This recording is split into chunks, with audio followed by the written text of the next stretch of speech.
Nepal Tibet వరదల్లో ఒక బస్సులో వెళ్లినటువంటి ఈషా మెంబర్స్ అందరి కాంటాక్ట్లు మిస్ అయ్యాయి.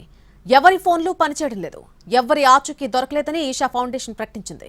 వరదలకు ముందు బస్సులో వెళ్తున్నటువంటి సభ్యుల వీడియోలు విడుదల చేసింది ఈషా ఫౌండేషన్. తాము పటాన్కు పోవడం లేదు, సద్గురును రిసీవ్ చేసుకునేందుకు ఎయిర్పోర్ట్ కు వెళ్తున్నామని కేరింతలు కొడుతున్న దృశ్యాలు వీడియోలో ఉన్నాయి. We are going to airport to receive Sadhguru. We are not going to Patan. We are going to airport to receive Sadhguru. We are not going to Patan. We are going to airport to receive Sadhguru. We are not going to Patan. We are going to airport to receive Sadhguru. We are not going to Patan. We are going to airport to receive Sadhguru.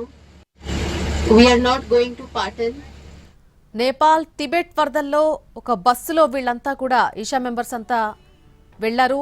వీరికి అందరి contacts కూడా ఇప్పుడు miss అయ్యాయి. ఎవరి ఫోన్లు పనిచేయడం లేదు, ఎవరి ఆచూకీ కూడా దొరకలేదని ఈషా ఫౌండేషన్ ప్రకటించింది. వరదలకు ముందు బస్సులో వెళ్తున్నటువంటి సభ్యుల వీడియోలు ఈషా ఫౌండేషన్ విడుదల చేస్తుంది. ప్రస్తుతం మనం చూస్తున్న వీడియో అందులోదే. తాము పటాన్కు పోవడం లేదు, సద్గురును రిసీవ్ చేసుకునేందుకు ఎయిర్పోర్ట్కు వెళ్తున్నాము అంటూ కూడా వారు కేరింతలు కొడుతున్నటువంటి దృశ్యాలు ఆ వీడియోలో ఉన్నాయి.